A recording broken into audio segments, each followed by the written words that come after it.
God of War 4, I finally finished it.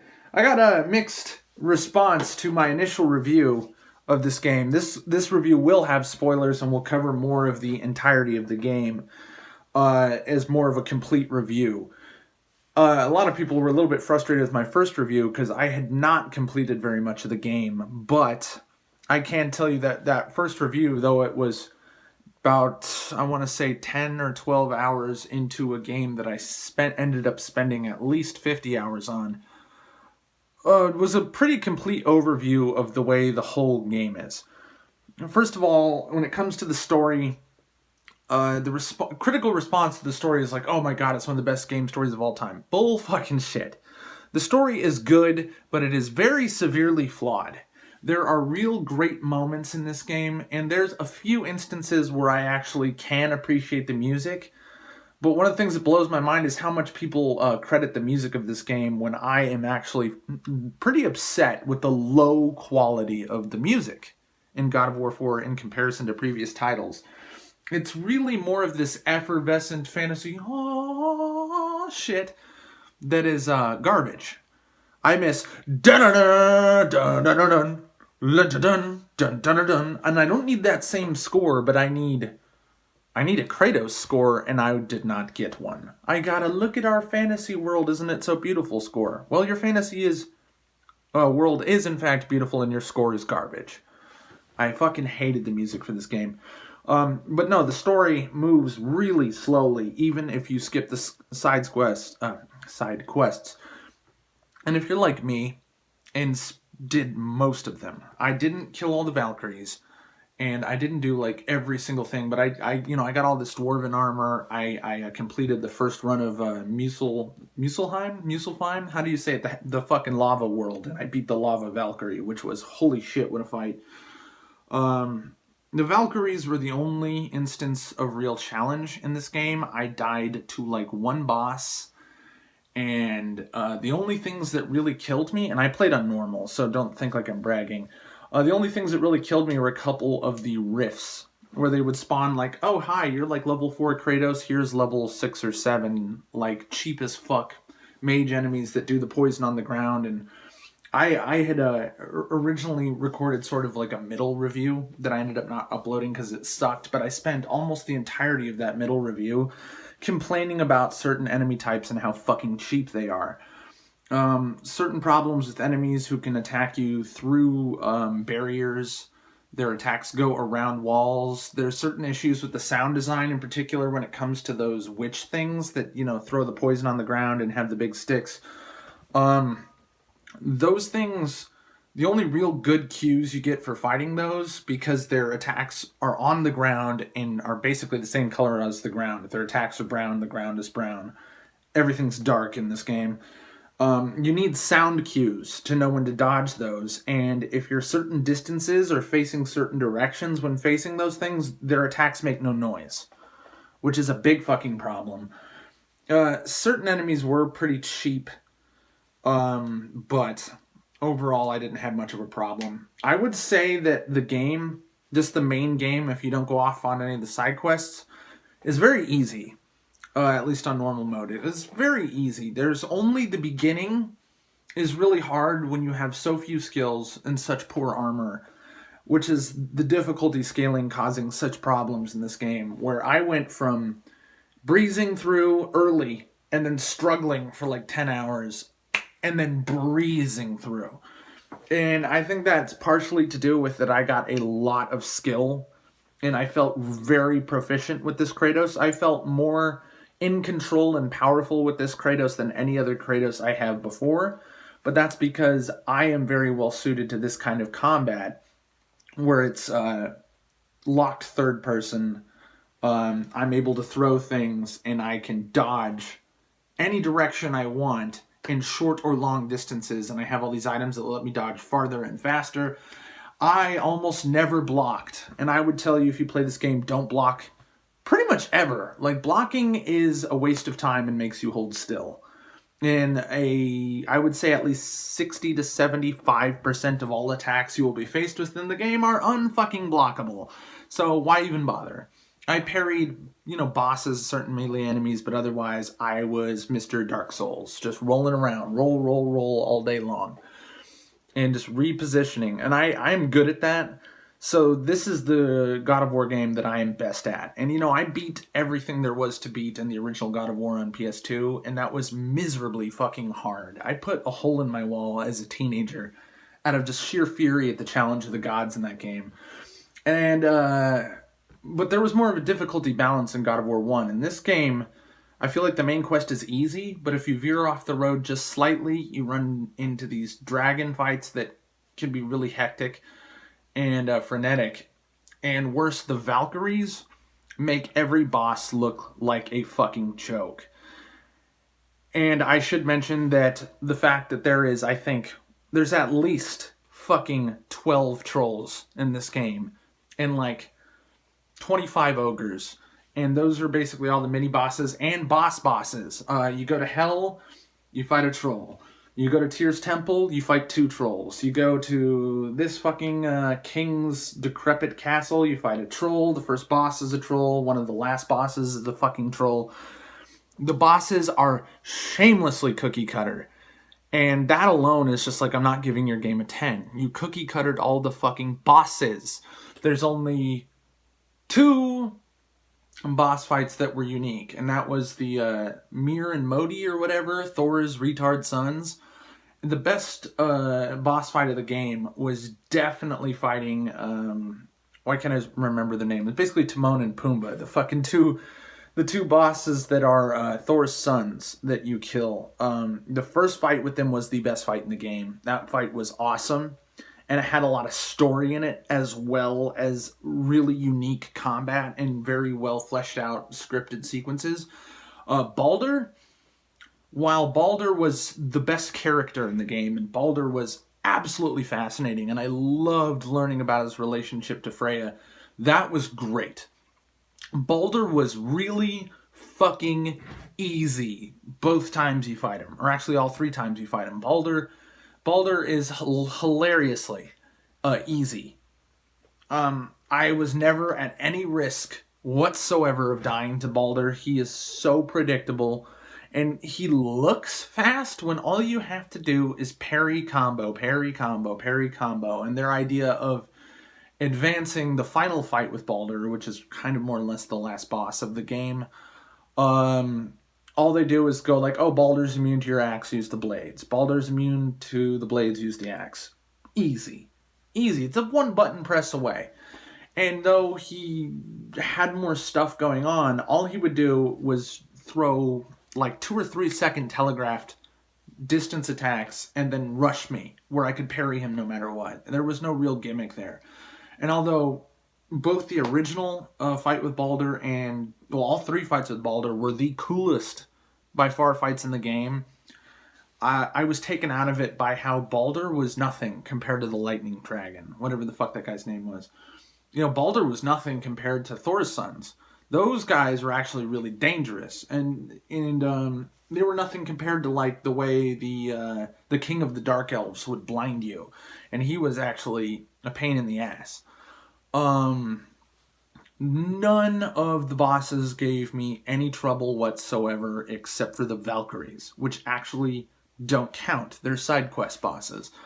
And the Valkyries go from baby's first Baldur to nut up or fucking die, you cunt. I only beat 1 Valkyrie on the first try. The one that summons people.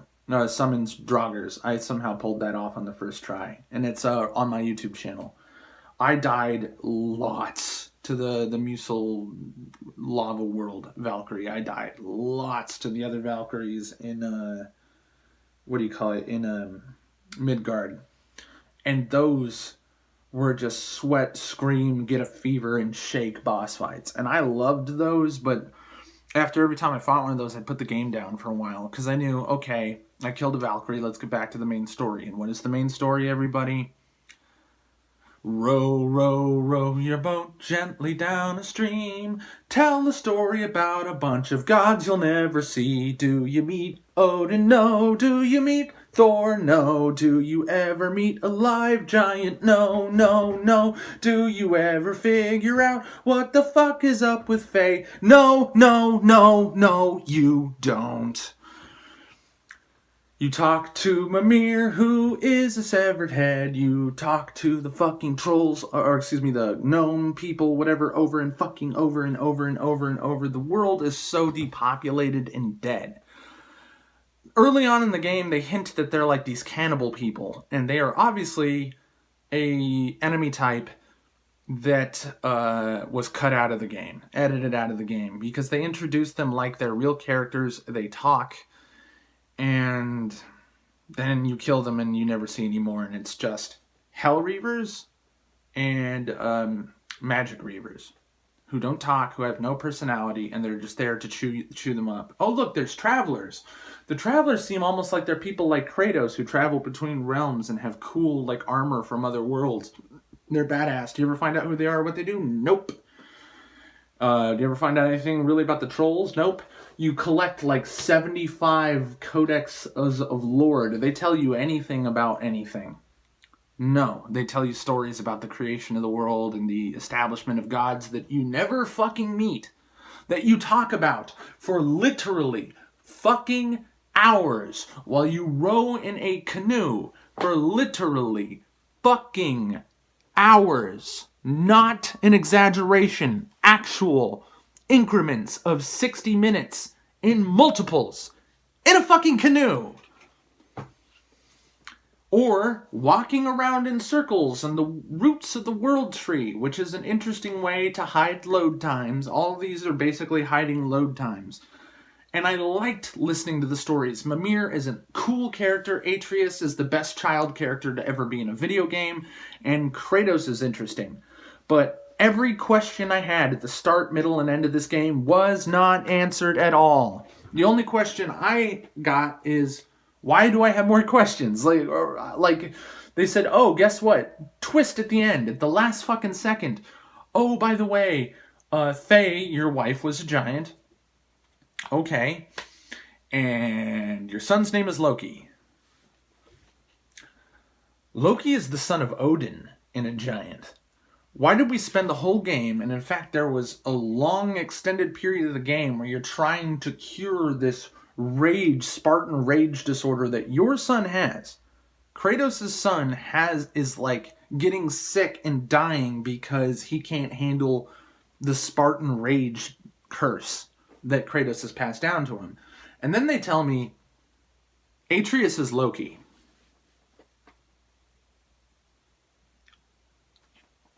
I'm taking an entire point off the review score for that. Santa Monica Studios, kill yourselves. Atreus is Loki, suck my dick.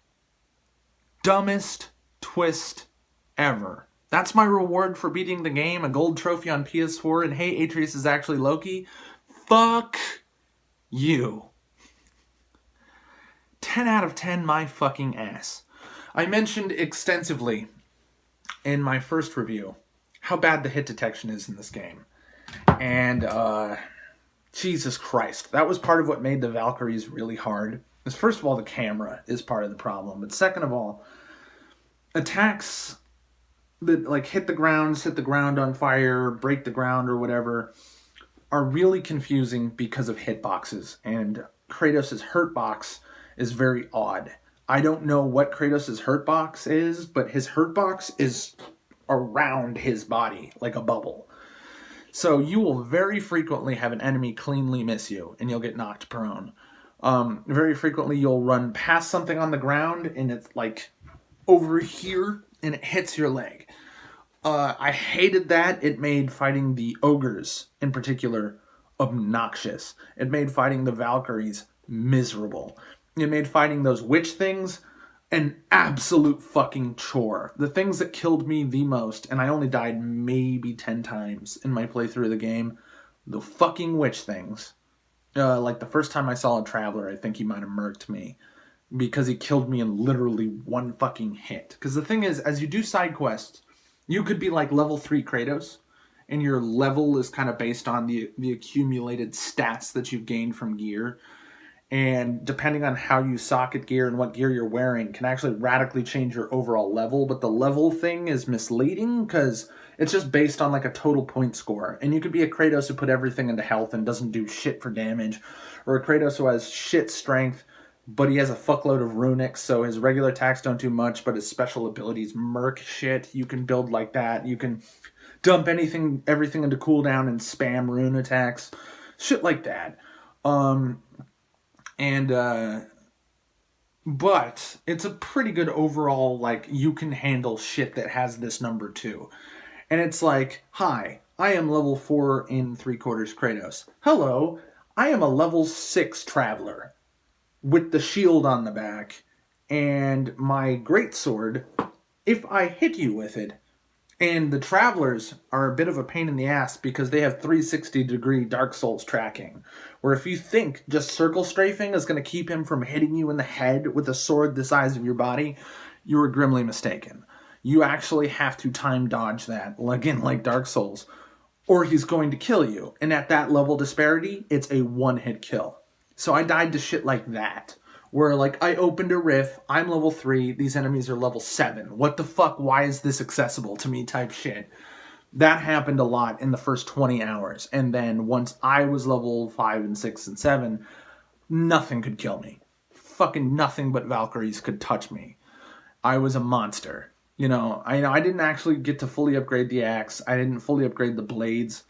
The blades I enjoy because every time the game, like there was instances in Hell where you'd get swarmed, and instances when you first get the elevator to Jotunheim going, or the elevator from Tyr's Temple to get the room that opens Jotunheim. It's one of those. I forget exactly. The story gets a little confusing at the end in terms of where you are, what you're doing, and why you need to do this, to do this, to do this. There's a lot of get the thing, to get the thing, to get the thing. But there's like this instance where you're basically in an elevator that's going through all the levels sort of the world, and shit just swarms you. And once you have the blades, like the level 3 blades there, and you got a bunch of the blade skill, because you'll go from being starved for experience in the first 25 hours of the game to I have a bank of 250,000 experience that I'm not going to use because all I would do is upgrade runes I'm not going to use because a lot of the runic attacks suck dick. Okay, they're useless. There's like 3 runic attacks for each, the bow, the blades, and the axe, that I believe, personally, and it's somewhat subjective, are highly combat effective, and the rest of the runes suck. They either have just way too long of a cooldown, and you would need to put points into the cooldown skill, which in my opinion is fucking useless. If you have enough cooldown where your attacks come up once every 60 seconds, you're gold. You don't need any more than that unless you're trying to play a certain way. That's fine. And anything more than that is excessive, and anything less than that is probably an attack too weak to be worth your time. Certain enemies dodged shit to an obnoxious degree. I fell in love with the Executioner's Cleave attack, and the problem with it is it takes so long to hit enemies with, and enemies are so fucking dodgy, or in the time, about 1.5 to 2 seconds it takes to perform an Executioner's Cleave, you're going to get hit, you're going to get interrupted, you're going to get knocked down, or the enemy is going to be way out of your way, because the Executioner's Cleave only affects like 3-4 feet in front of you. Meanwhile, it's much more effective to roll and throw the axe. Then you can hit in all directions, 3 dimensions. And the blades were great mostly for the ability to reposition enemies and not just reposition yourself. Like this, get over here and pull the guy over and then start wailing on him. And the crowd control of the blades was fantastic. Otherwise, the blades did nowhere near as much damage as the axe, and you get the blades very late into the game.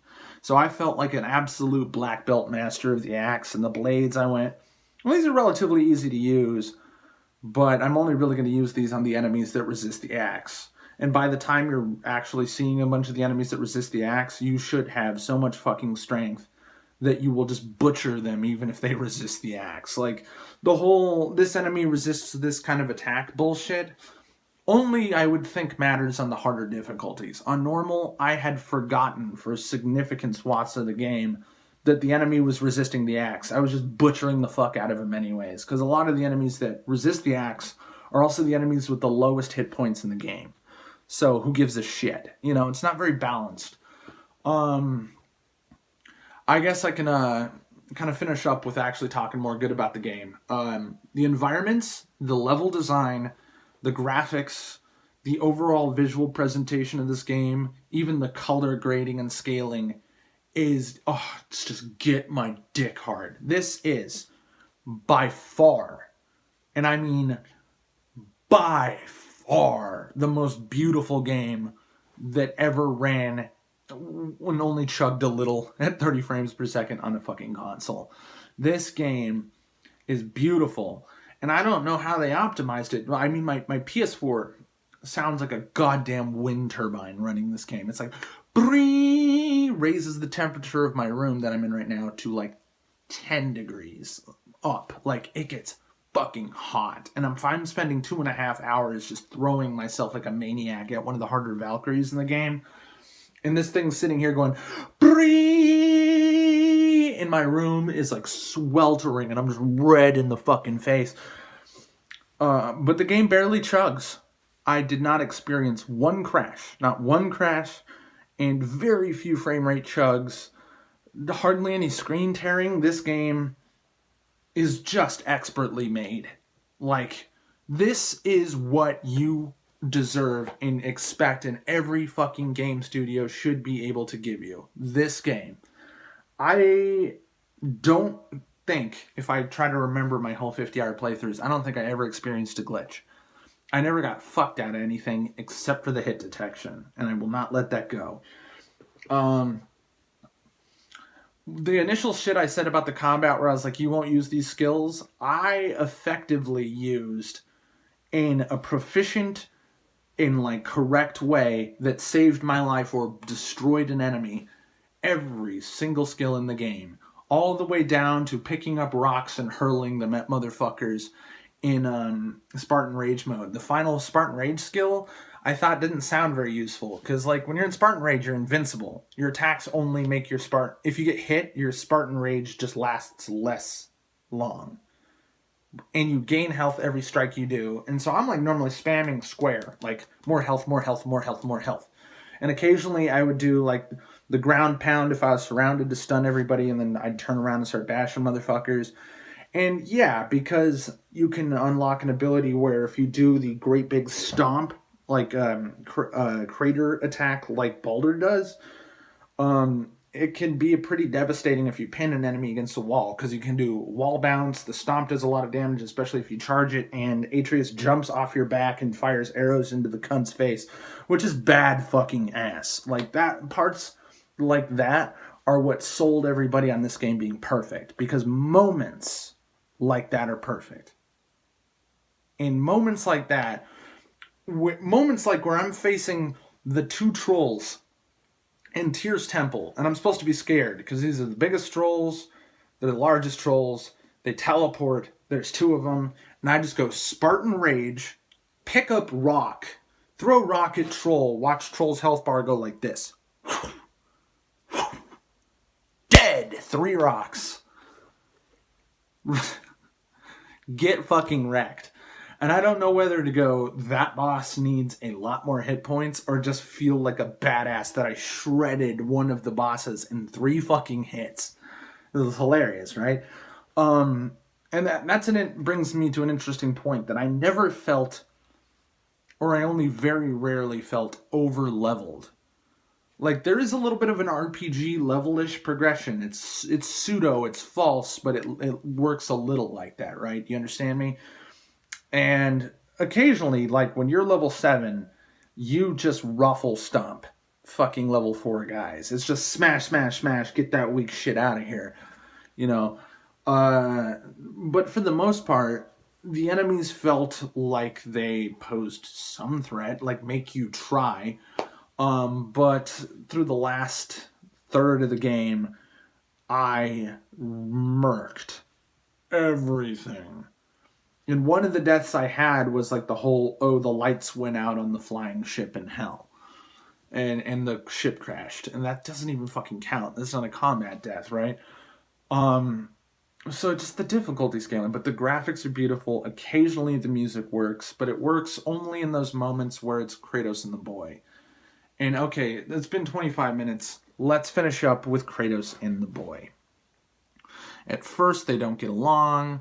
The boy is very idealistic and optimistic, and Kratos is a douche. That worked really well. Then there was a short period of time where it was like, oh shit, the boy is sick, and Kratos is mean to the boy. Kratos is a total dick. Okay, I'm with Atreus. What really bothered me is I did about 7 hours of side quests before Atreus got sick after the Thor's sons boss fight. And I went, okay, and I went to hell, and hell was like the long thing, and there was a couple of bosses, and you get the chains, and you talk to Athena, and nothing comes of that. That's another really weak, shoehorned, oh look, it's the ghost of Athena, and then she's gone. She doesn't do anything. She's probably just a memory. And then I do all this shit, and I go quite a while with no Atreus, and then I come back and I wake up Atreus, and Atreus finds out he's a god, and Atreus goes from a sweet, nice, ultra lawful good boy into a raging frat boy douche. 0 to 100 like that. Like, holy shit, I want to kick my own son off a fucking cliff. And Kratos is just all sad, and I'm like, no, that fucking kid, hit him in the face as hard as you fucking can. But then I went, oh shit, Atreus and Kratos are probably gonna have to duel or something. And then finally, you go through the Tears Temple thing, and you fight Baldur, and it's like, holy shit, and finally Atreus snaps out of it. But just listening to him be a total faggot for like multiple hours was rough. And it was bad. And it was bad character writing. Baldur was a far more interesting character than either Kratos or Atreus. And the lack of information given about Faye, and the complete, you never, ever, ever, ever, ever, ever find out how Kratos ended up in Midgard. Or how Kratos wasn't dead at the end of God of War 3. It is not discussed ever.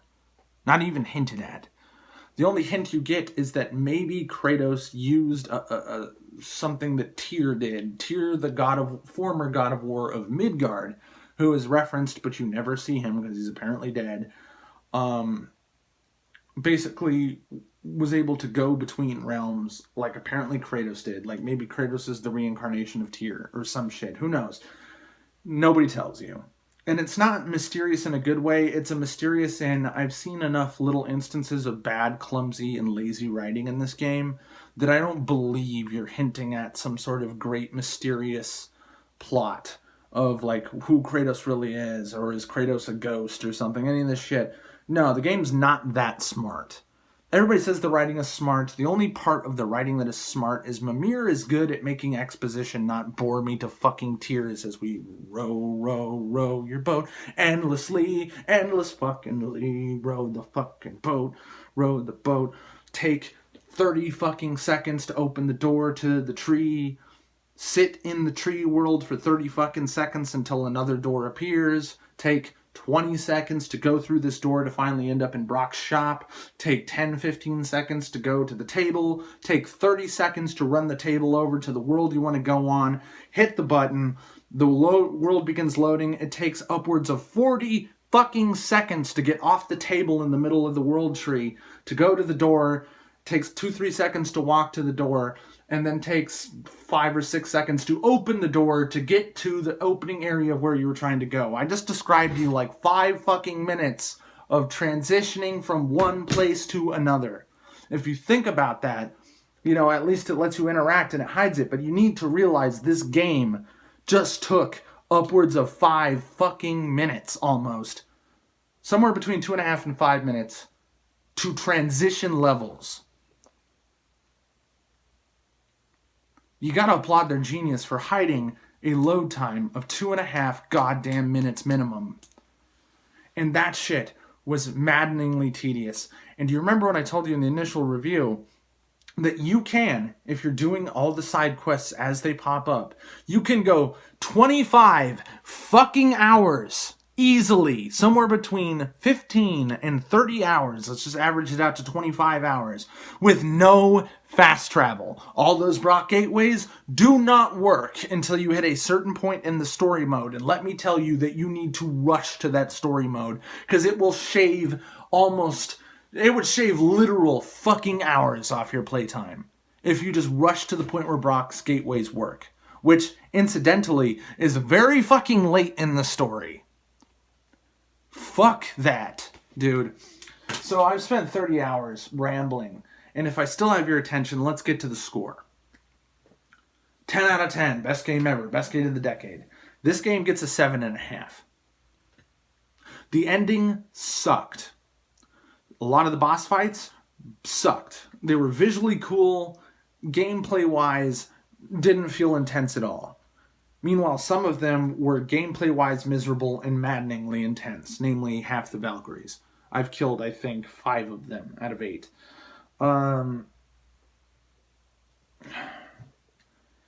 The plot is like a B plus. There were certain moments of it that were great, and then there's all the shit I told you about the canoe, and you never meet any of the villains, ever. You don't even get a glimpse of anybody but Baldur, Modi, and the other guy who you fucking cleave in half. The big blonde dude. Otherwise, nothing. Nothing. It takes like 85-90% of the game to find out who Baldur is. You don't find out until the last goddamn second of the game that who Faye is, and the fact that a full point off the game. Literally 1 entire point off a 10-point score for calling Atreus Loki. That is some stupid fucking Mary Sue bullshit. Fuck that.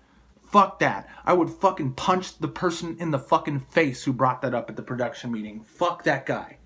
Fuck that guy. It's so fucking gay. Fucking stupid. Atreus does not need to be Loki. Fuck you. Jesus fucking Christ. So dumb. And maybe that was something that people who knew Norse mythology all along. I did not go out of my way to look up anything more than I already knew about Baldur and Freya and Odin and Thor, which is minimal. And I'm glad it was that way, because the game was fairly true to describing in pure Mimir, the talking head, talking to you for literal fucking hours about Odin. And you never see him. You never lay eyes on him. You don't even see more than a really rough, rude, runic drawing of him. The child's scratch work. Same with Thor. You see Thor in a statue.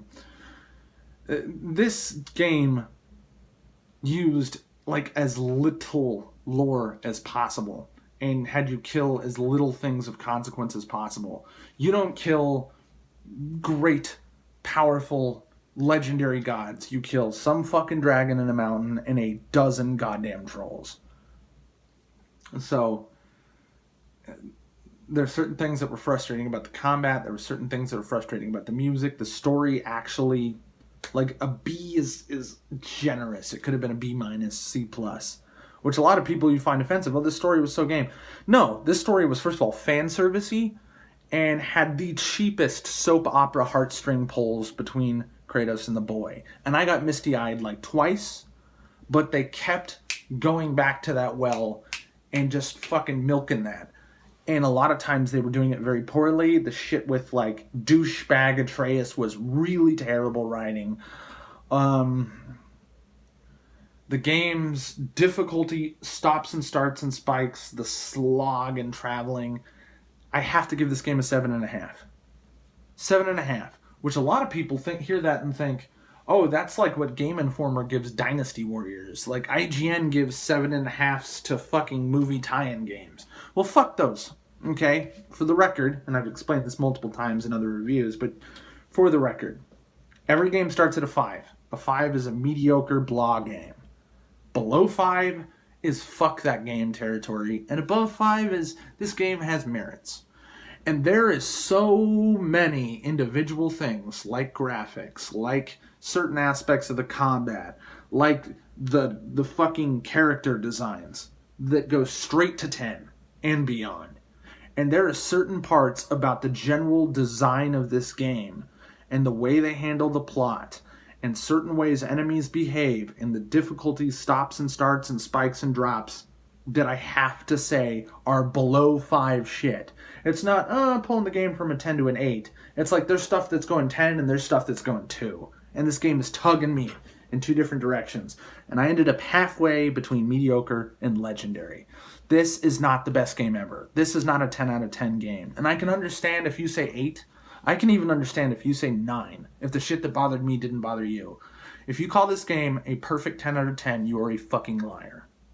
And you are too easily moved by things like pretty graphics and cheap emotional jabs that are like jump scares in a horror movie, but it's like jump scares for your heart. Like, it's cheap. There's a lot of cheap shit in this game. And the withholding and the lack of satisfaction. There's no satisfaction to this ending. There's no answers to the questions the game sets you up. The game makes you wonder and wonder and wonder and withholds information and then never gives it to you. It blue balls you. 7.5 out of 10. Not a fucking decimal point higher. I don't like that I really enjoyed playing this game and I had great, amazing moments, memorable moments playing this game, and at the end I just felt frustrated. The ending sucks. And believe me, I killed Baldur, and then I spent hours doing other shit, completing other quests, getting some of the legendary armor. And then I went, okay, let's go see what Jotunheim is. And it's a cutscene, credits, the end. I spent almost a fifth, maybe a sixth, of my entire playtime refusing to go to Jotunheim. And it wasn't just because I was going like, oh, that's got to be the last level. I was worried that it would be a cheap bullshit ending, and the tapestries that go, oh, Kratos' wife knew who he was all along. Okay. And Kratos knew what Atreus then would do. Okay. And at the end, there's a hint that Kratos will die in Atreus' arms. Fuck you. You can't hurt me by threatening Kratos dying. Kratos died in God of War 1. Kratos died in God of War 2. Kratos committed suicide at the end of God of War 3 and destroyed the world. Or at least destroyed Greece and Macedonia and Sparta. You don't tell me why he's alive. You don't tell me why he met Freya. You basically keep making me think one way or another, is this really Kratos' son? And the end sounds like, if the game is true to the lore, which it's not, it's close but not true to the lore, then Atreus is not Kratos' son. Which means Kratos is a cuck who's taking care of my wife's son, for the fucking meme, and everything that they said about Atreus inheriting the Spartan rage makes no sense. None. If Atreus is not Kratos' biological son, the story is ruined. How could I give this game a 10? How could I give this game a 9? To me, that's unthinkable. My initial review said 8 to 8.5, 7.5, because the ending sucked so much dick. It was such a blue ball, such a womp womp womp moment. Entire 10% off the score to slash. Fuck you. Fuck you. But when I say a game is a 7.5, that game is really good. It's not bad. It's just not... Like, games I give 9 and 10 moved me, were part of my emotional development as a person, blew my fucking mind. Games like the original God of War, which for its time, I know it's dated, but all scores are to the time, was a 10 out of 10. Games like Grand Theft Auto San Andreas, that gets a bad rap and is considered superficial, but as a complete and utter game experience, 10 out of 10, 10,000 out of 10 was that game to me. there's other games that I've sunk billions of hours into, and if you consider on just raw fun factor, enjoyment, and part of my personality alone, games like Pokemon Gold / Heart Gold get a 10. Now, I would never say that game is a 10 because there's a lot of functionality to it, and the fact that it's a game that's designed for 10-year-olds or 9-year-olds. Or I wouldn't ever say that game was a 10, but the value to me was a 10. Games like Mountain Blade Warband or fucking even Madden Football are games that I spent so much time with and are such a part of my free time and in what I do that you could say that's a 10. And I think that is part of why people wanted to give this game a 10, because they were moved and engaged. In too few games, I said this in the initial review, are boring, stupid, lazy, and cheap and repetitive. Assassin's Creed can suck my dick. Far Cry can suck my dick. Call of Duty Battlefield can suck my dick. Those are multiplayer whatever the fucks and cheap repetitive whatever the fucks. Okay? And cookie cutter Star Wars franchise bullshit. Okay? God of War is a love letter to fans. Real effort to connect with you and to give you something completion and to give you a redemption story was put into this game. And I felt it, and other gamers fucking got a huge hard-on for it, and I understand why you call this game a 10. But I'm judging this game in its entirety, in its functionality, in the way everything worked.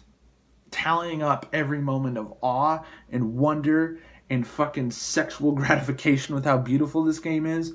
Every visceral combat, and occasionally, and it didn't happen as often as the original trilogy, I felt that Spartan rage that they tried to draw out of you, that they've never really replicated since the first game, where you would literally go, ah, as you're playing the game. Like, no kidding, like it draws that out of you. This game still had those moments, but if I'm really giving it this hardcore fucking nerd snob critique, 7.5. There was too many things done too poorly. There's obviously too much of this game that was left on the editing room floor. There's too much obvious herky-jerky slapdash shit.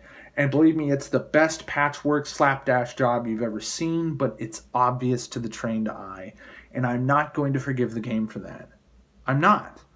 So it was too ambitious. In games that are too ambitious, only crash and burn so often, otherwise they're visionary of the future. This game really did make a great leap forward in what single-player experiences need to be. And I enjoyed this game more than I enjoyed The Witcher 3, which might be heresy to a bunch of you. That I can give this game a 7.5 and say this game is more fun than The Witcher 3 by a significant amount? Hell yeah, it is. But that's more to my personal preference. Witcher 3 is a technically superior game to the God of War 4 by a lot. It's a better role-playing game. It's a better single-player experience. It has more choice. It has more everything. The Witcher 3 is a better game than God of War 4, make no mistake. But I enjoyed this game a hell of a lot more than Witcher 3. It's to the subjective nature of things. So I understand why you give it a 10. I think you're fucking wrong. I think you're dead fucking wrong. Trying to call this a 10 out of 10 game. There was enough that pissed me off about this game that it has to be a 7.5. But it's a strong 7.5. It's sort of like that Angry Joe show where he says, this game gets a 7.5 or an 8. But it has the badass seal of approval, you know, the gold stamp. And that's because a game can be extremely flawed and still be absolutely worth your time. And I gotta say that I very rarely pay full price for games. I buy used a lot.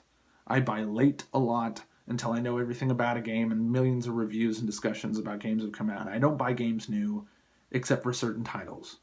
I bought this game new. Out of this entire long-winded review, that's what you should take away. I paid $67.99 or whatever for this game. And I don't regret it at all. And I will play this game through more than once. And for a game that's 50 hours and is a total fucking slog. And I gotta say, I played God of War 1 multiple times. I played God of War 2 multiple times. I played God of War 3 twice. I will at least play this game twice. And I gotta tell you, there's a lot of games that I enjoyed, like, say, Dragon Age Inquisition, that I will not play twice. That is a recommendation. So even if you're offended by the 7.5, I strongly recommend this game. I strongly recommend making sure Santa Monica Studios gets your dollars for buying this game. And I know you will love it more than I did. I am just that critical. That's all I should fucking dare to waste your time for. But, you know, there's a reason why it took me several weeks to finish this. I just kept putting the game down out of frustration. That's why it can't be a 9 or a 10. If I take long extended breaks from your game because it starts to piss me off, you just can't 10 it. But that's a frustration in itself because I want to 10 this game. I really do. I did enjoy it that much. But it's about more than immersion. It's something technical. It's something that the game needs to give you, that you deserve to get from the game, that it's not giving you. And I'm holding to this game, like I do all games, to a very high standard to give 10s. Like, a game's got to be a religious experience for a 10. And for some people, this is that. It's just not that for me. All right? And I want you to play this game if you haven't. And God, everybody has, and you need to if you haven't. This game might be fucking Jesus Christ come back to earth for you. It was for some people. It's just not for me. All right? But it was almost there. It's like blue balling. It's like edging. It's like orgasm denial porn. They're like, no, you may not come. Let's slap you across the face and jab a high-heeled fucking stripper boot into your face. The game did that to me. Thanks for watching. If you sat through this whole review, I love you. I know this is way too fucking long with too little visual shit to look at. You should have been just listening to this while fucking driving in a car or some bullshit. But, you know, all of this did need to be said. And I did literally need to sit here for 10 minutes whining about why I'm not giving this game a 10. Because I think that says something more about the games market at large. That this game was a giant leap forward for what games, all single-player games, can and should give to us. But it just wasn't all the way there. You know what I mean? That's it. And I expect the sequel, the inevitable sequel to this game, to be fucking Jesus Christ Second Coming for real. I believe that they can really get it right. They built this game from the ground up. They started over. And they did an exceptionally good job. And there was just little things that were so egregious that I had to take huge fucking chunks out of the score. This could have been a 10. Could have been. I love you guys. Thank you for listening to me rant. You have a wonderful day.